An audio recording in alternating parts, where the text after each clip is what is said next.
Bonjour à tous et bienvenue dans notre nouvelle vidéo dans laquelle aujourd'hui nous allons voir quelles manipulations peuvent être effectuées pour identifier une sonde pH hors service.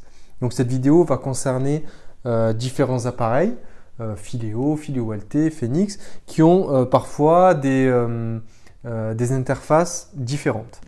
En effet, durant la saison ou souvent lors de la sortie de l'hivernage, vous allez avoir quelques symptômes tels que des variations de mesure en continu ou un écart de mesure entre votre appareil et un autre testeur ou un étalonnage qui se passe mal qui vont vous indiquer une potentielle sonde pH à remplacer.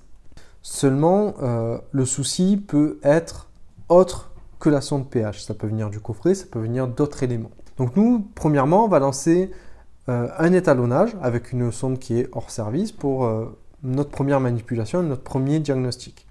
Une fois qu'on lance l'étalonnage, on regarde si la valeur monte à l'écran. Si la valeur ne monte pas à l'écran, et pour vérifier que l'appareil, donc ici un Phoenix, ne soit pas en cause, on va utiliser un trombone et débrancher la sonde de l'appareil. On va ensuite faire un pont entre la masse et le centre de l'embase BNC avec ce trombone et voir si la mesure lors de l'étalonnage monte bien jusqu'à 7. Si la mesure monte jusqu'à 7, on peut immédiatement mettre hors de cause l'appareil et sous-entendre que la sonde pH est à remplacer. Donc, autre cas qui arrive plus tôt en saison, c'est vous allez constater d'importantes variations de mesure sur votre appareil. Donc, pour vérifier si la sonde est toujours opérationnelle, vous allez l'enlever de la canalisation et la plonger dans un verre d'eau avec de l'eau récupérée dans la piscine. Et vous allez observer la réaction sur l'écran de votre appareil. Si la mesure continue à être variable et qu'elle ne se stabilise pas, la sonde, on peut considérer qu'elle est hors service et à remplacer. Mais dans le cas contraire, si la mesure se stabilise, le problème est bien souvent ailleurs.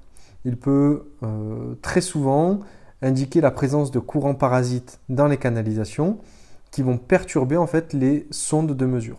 Pour résoudre ce phénomène, nous conseillons d'installer les sondes dans une chambre de mesure telle que notre Zeliapod ou à minima d'avoir à proximité des sondes de mesure, donc des sondes pH, un poulter spécifique installé sur la canalisation.